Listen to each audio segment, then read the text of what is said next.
ములక్కాడ mutton curry సింపుల్గా టేస్టీగా. హాయ్ అండి, ఈరోజు మనం మటన్ ములక్కాడ కర్రీ చేసుకుందాం.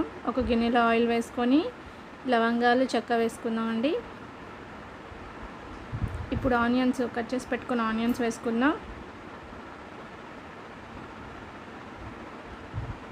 కొద్దిసేపు ఫ్రై చేసుకుందాం అండి,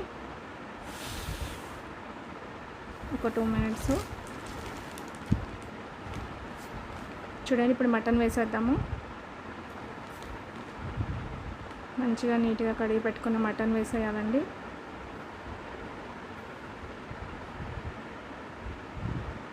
ఒకసారి కలుపుకుందాం అండి.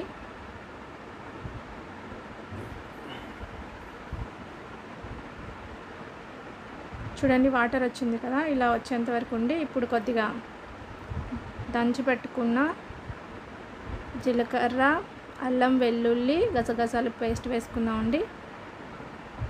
ఒకసారి కలుపుకుందాం.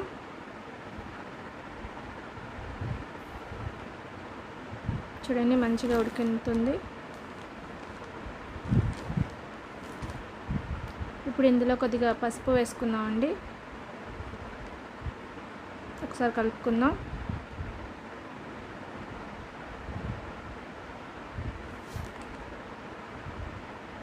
అలాగే కొద్దిగా సాల్ట్ వేసుకుందామండి.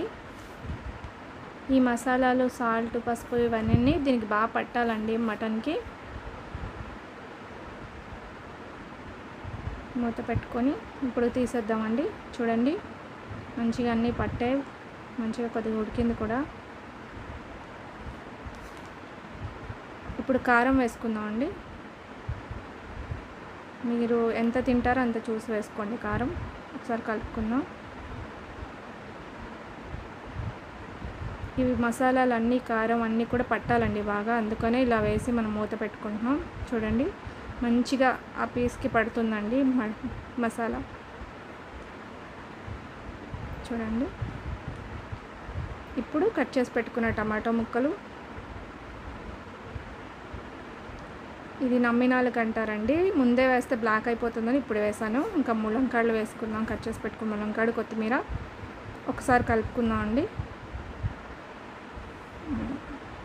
ఇప్పుడు ఇందులో సరిపడేంత వాటర్ వేసుకోవాలండి మటన్ ఉడకడానికి. ఆల్రెడీ 50% ఉడికిపోయిందండి మసాలాలు పట్టి. మిగిలిన 50% కోసం మనకు కొంచెం గ్రేవీలా కావాలంటే ఎక్కువ వాటర్ వేసుకోవాలండి. మూత పెట్టుకుందాం అండి. ఒక 4 విజిల్స్ వచ్చేంత వరకు పెట్టుకుందాం. చూడండి, ఇలా ఉడుకుతుంది. ఇప్పుడు ఏమొచ్చి మటన్ మసాలా వేసుకుందాం అండి. ములంకాడ బాగా ఉడికిపోయిందండి. చూడండి, ఫైనల్గా ఇలా అయిందండి. నాకు కొంచెం గ్రేవీ కావాలి కనుక ఇలా చేసుకున్నా, దగ్గర చేసుకున్నా బాగుంటుందండి. మా వీడియో మీకు నచ్చితే లైక్ చేయండి, షేర్ చేయండి, సబ్స్క్రైబ్ చేసుకోండి.